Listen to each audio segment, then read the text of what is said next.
Welcome back to Take Two, presented by LeftRightPolitics.com, a discussion of the times and current events. I'm your host, Richard Nelson, and I'm joined as always by Adam Matlack and Mike Pomerantz. Today, I'd like to get your reactions to the Democratic National Convention and your take on what the Republicans need to do next week.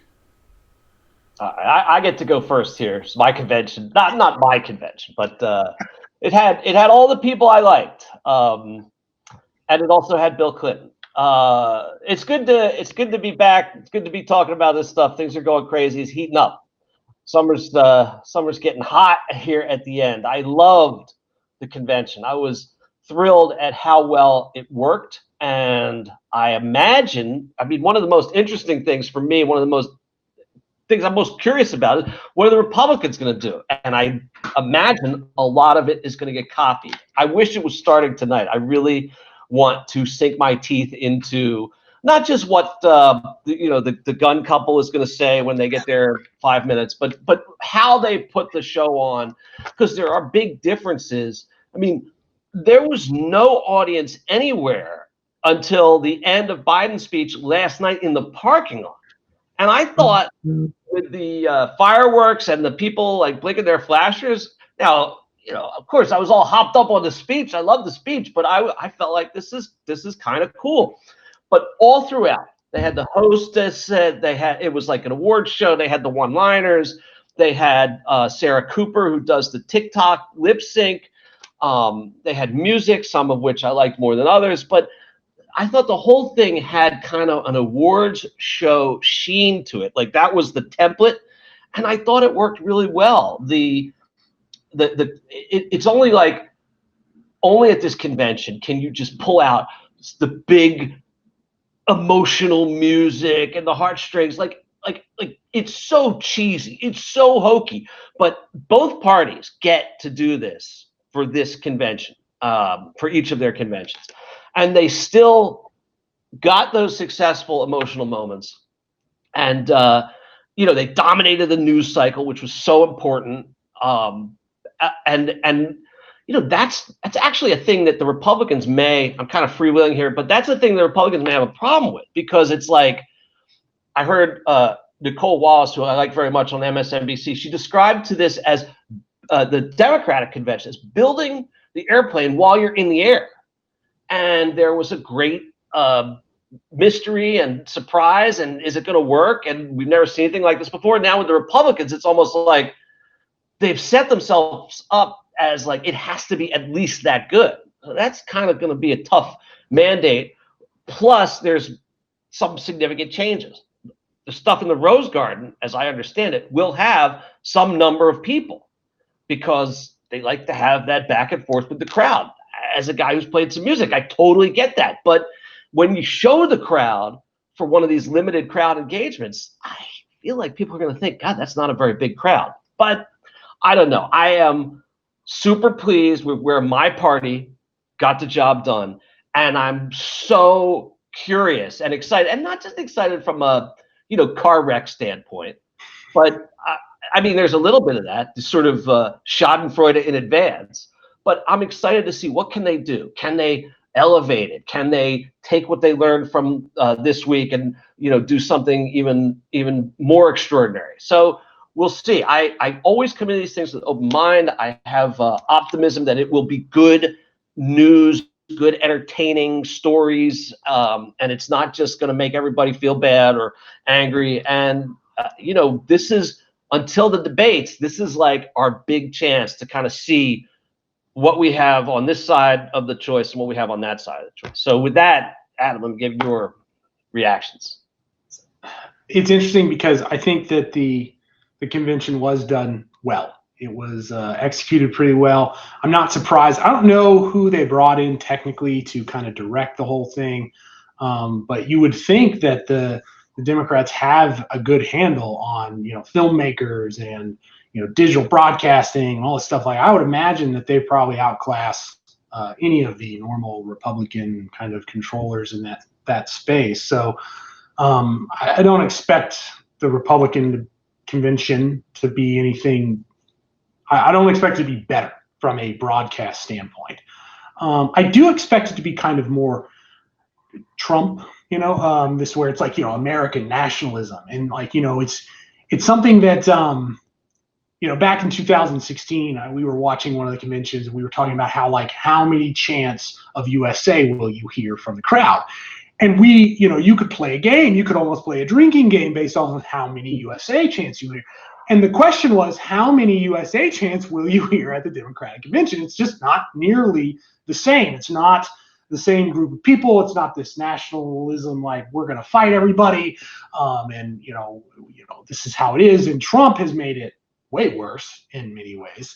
And so I think it could be more national focus, pure nationalism, in this stark contrast of, and in many ways, if they're good with it, they throw up the people getting beat on the side of the road or whatever's happening in Portland or all these other things and this contrast. And I think if they capitalize on that, it could be powerful. It could be persuasive to some people because I know that's kind of their play right now. But going back to the DNC and what's happened, I mean, I think Obama's speech was heartfelt. I think Michelle Obama's speech was very good.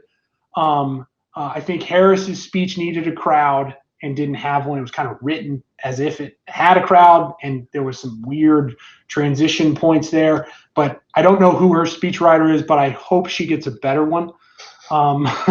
And I mean, I think Biden's speech was, it's interesting. Biden's speech was the shortest acceptance speech since Mondale, and it's actually the shortest acceptance speech that on record in terms of since we started keeping track of time back all the way into the 50s. Is 24 minutes. Clinton's second one was 62.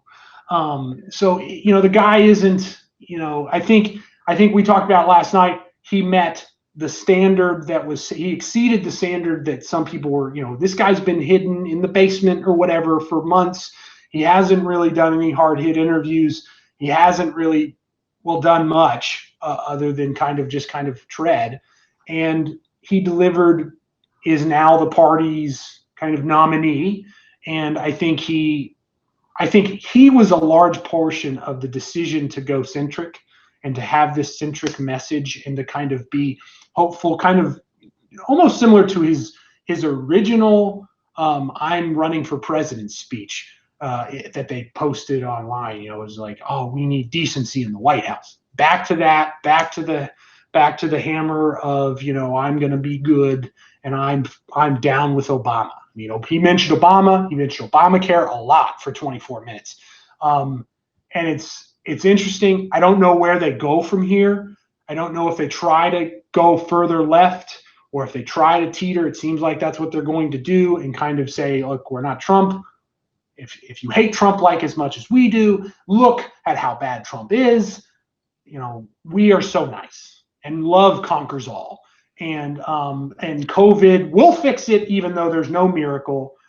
So there's a lot of double speak in his speech. But hey, come on, he's running for president of the United States. What do you expect? You expect exactly what he delivered. And I don't know what happens from here on next. The debates are key, but it was the moment the Democrats needed. It's weird to watch the polls swing the other way as they kind of happen. But if you follow Nate Silver, the median will get closer. It will tighten. The gap will get closer as people decide. People talk about undecideds and all this stuff. Without the debates, there's still a significant people who are undecided. And obviously the turnout is a big deal. So I loved his speech, and I think it went to a great distance in terms of his performance of it, to absolutely blowing up the talking point of he can't string two words together, or he doesn't even know where he is. He seemed to me to know where he is. They say, well, my God, they set the bar so low. Of course they got over. Well, listen, Trump set the bar. And the concern that I've had is, and I mentioned this to you, one of the things I admire about Trump is his ability to control the space and always go on offense. And when I was doing trials, man, if you could maintain that intensity and always be on offense, not just during the courtroom part, but the whole time from the moment litigation started, you were going to win. So it's a sound strategy if you're always on offense doing the right thing. What we're seeing now, and I will say that the news narrative, the media focus was very much on the Democrats as a result of the convention happening, and that's always been the case, and it will be very much on Republicans with the convention happening next week. But the problem is now, Trump's biggest problem now is that he controls the narrative, that he's the guy that everybody listens to, that he's always on offense. And, he's not making good decisions. He's not listening to people. And so when you say, well, Biden's got to, he's got to take the next step. No, he doesn't. He's not. I mean, I know you know this, but he's not going to campaign. Yeah. He's not going on the road. He's not going to do any interviews, which to me is sad, because that really shows that there's a problem. In other words, if you sat down or I sat down and we got grilled on what we believe and what we think is, the right path forward, we would take our licking, but we would also have the ability to kind of like redirect and do those things that politicians do. And by not letting Biden do that, it shows that he can't. Now, I could be wrong, but it would be really nice to see him sit down, even with somebody who would probably not give him a hard time, like Chris Wallace. And for Wallace to say, but you did this, this, and this.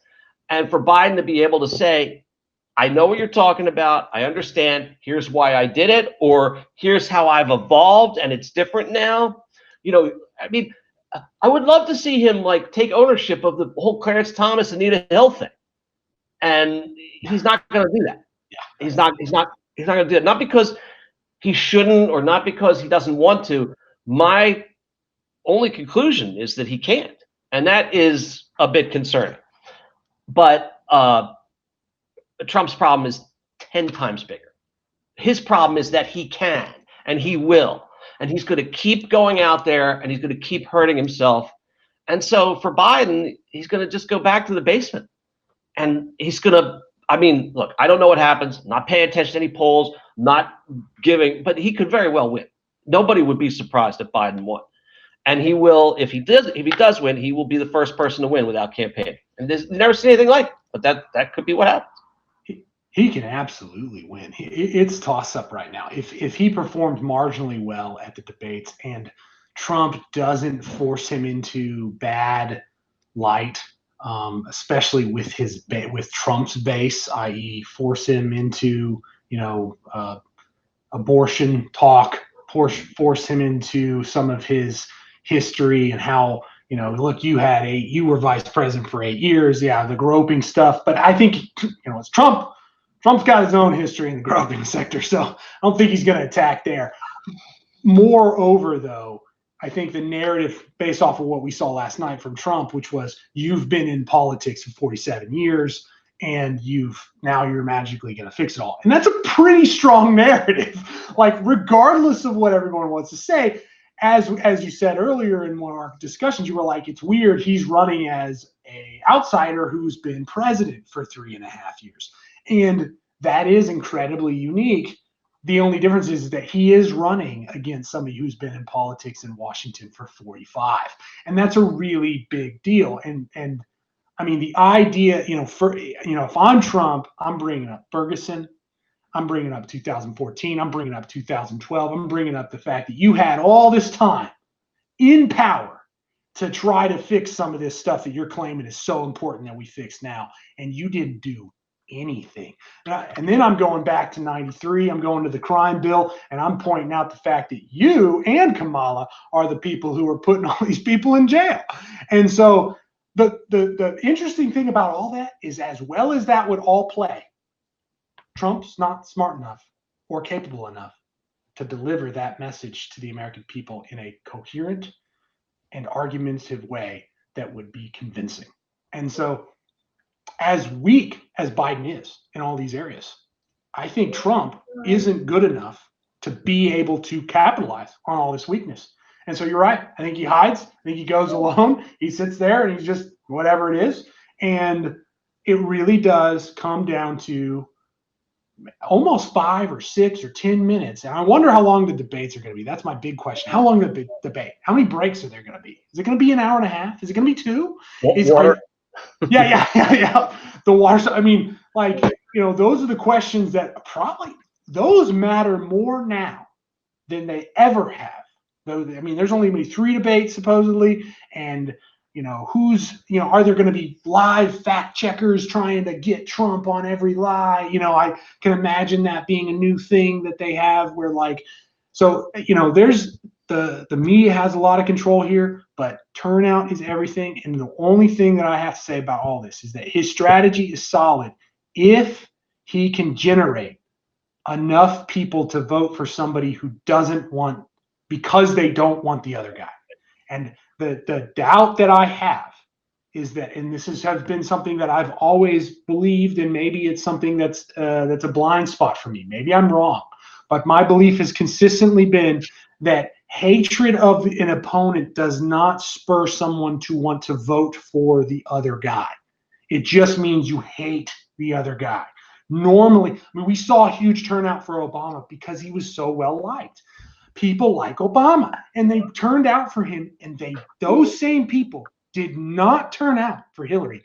And I'll just say that her unfavorables were way higher than Biden's. So it's not necessarily the same thing.